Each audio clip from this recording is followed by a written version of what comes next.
नमस्कार दोस्तों। हाल ही में अडानी ग्रुप का एक और बड़ा करप्शन एक्सपोज हुआ है। अडानी ग्रुप को लेकर हिंडनबर्ग की रिपोर्ट के बाद organise crime and corruption report project (OCCRP) ने अडानी ग्रुप के खिलाफ स्टॉक हेरफेर का एक और बड़ा खुलासा किया है, जिसे गोदी मीडिया भारत पर हमला बता रही है। स्टॉक हेरफेर अडानी ग्रुप फैमिली के 2 सदस्यों ने किया है, तो आइए समझने की कोशिश करते हैं इस वीडियो के माध्यम से। Modi linked Adani family secretly invested in own shares, documents suggest। इसका पैसा है, ये अदानी जी का पैसा है या ये किसी और का पैसा है?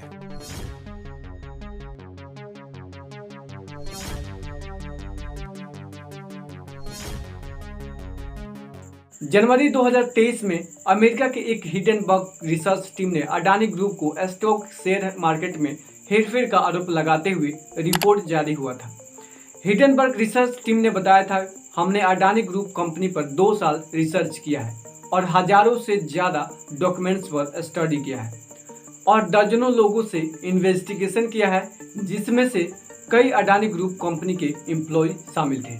हिंडनबर्ग अपनी रिपोर्ट में बताया था कि अडानी ग्रुप के स्टॉक मार्केट में अब तक के दुनिया का सबसे बड़ा फ्रॉड है और अडानी ग्रुप इसका जवाब दे और चैलेंज करते हुए बोला कि अगर गलत है तो हिंडनबर्ग पर FIR करे। इस रिपोर्ट के जारी करने के 2 से 3 दिन बाद ही अडानी दुनिया के अमीरों की लिस्ट में तीसरे नंबर पे थे। रिपोर्ट के बाद 7 नंबर पर आ गए। इसके बाद अडानी की तरफ से एक रिपोर्ट जारी किया जाता है, जिसमें अडानी बोलते हैं कि ये सारे लगाए गए आरोप भारत की संस्थाओं और उसकी विकास की कहानी पर सोचा समझा हमला है।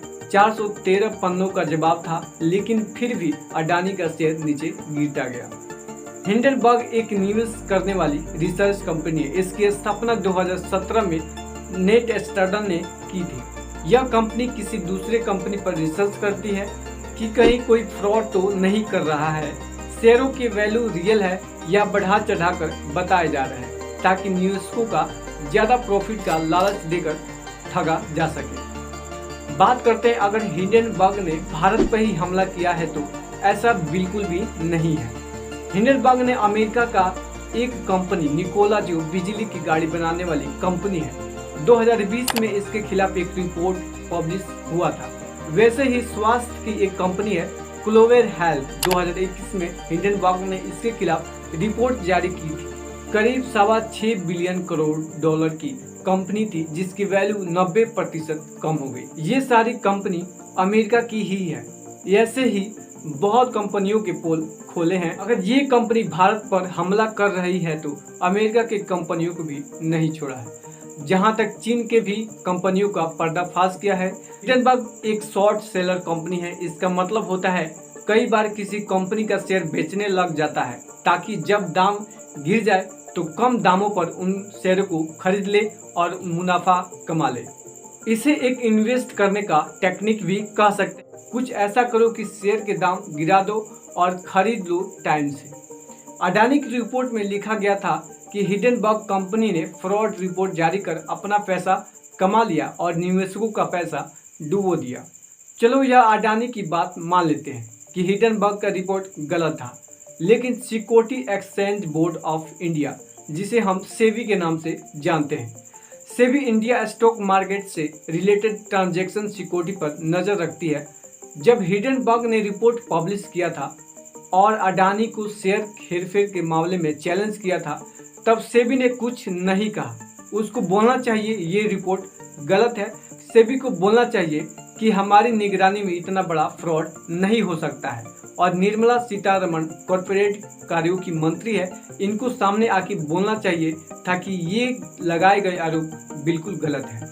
और एक बार फिर से 31 अगस्त 2023 OCCRP ने एक रिपोर्ट पब्लिश किया है।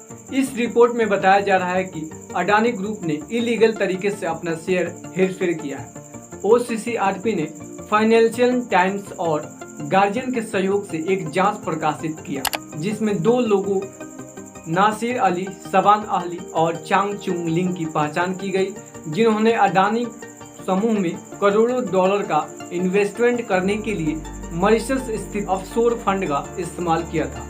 यहाँ ऑफशोर फंड का मतलब है ये फंड विदेशी बाजार में इन्वेस्ट करने वाली म्यूचुअल फंड की स्कीम है। OCCRP ने आरोप लगाया कि अहली और चांग दोनों के अडानी समूह, खासकर चेयरमैन गौतम अडानी के भाई विनोद अडानी के साथ लंबे समय से व्यापारिक संबंध थे। अब OCCRP क्या है ये भी समझ लेते हैं। साराजेवो में स्थित OCCRP को सुलिवान और बल्गोरियाई पॉल राडू ने 2006 में OCCRP की स्थापना की थी।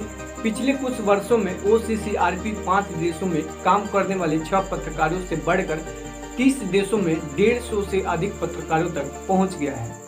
इस नेटवर्क का मकसद पत्रकारों का एक ग्लोबल नेटवर्क बनाने का है, ताकि भ्रष्टाचार और अपराध के ग्लोबल नेटवर्क को बेहतर ढंग से समझा और उजागर किया जा सके।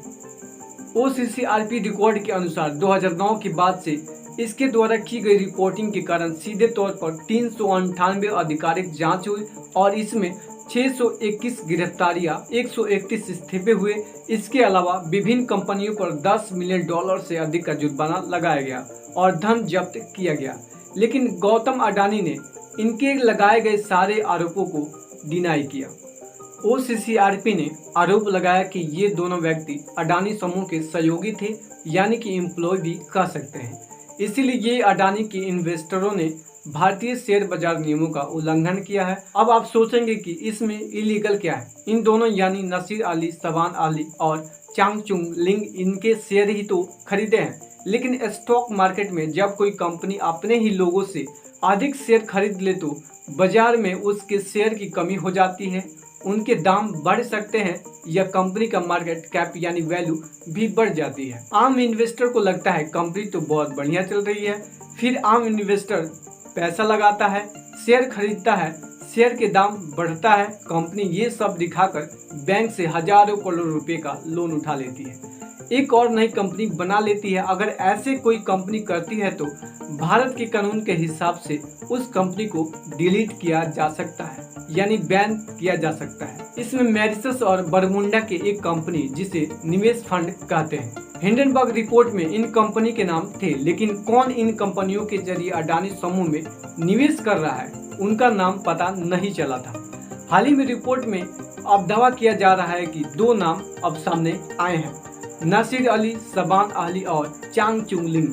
ये लोग इलीगल तरीके से इन्वेस्टमेंट करते हैं। तो आज के लिए इस वीडियो में इतना ही। अगर वीडियो अच्छी लगी हो तो चैनल को लाइक एंड सब्सक्राइब जरूर करें। धन्यवाद।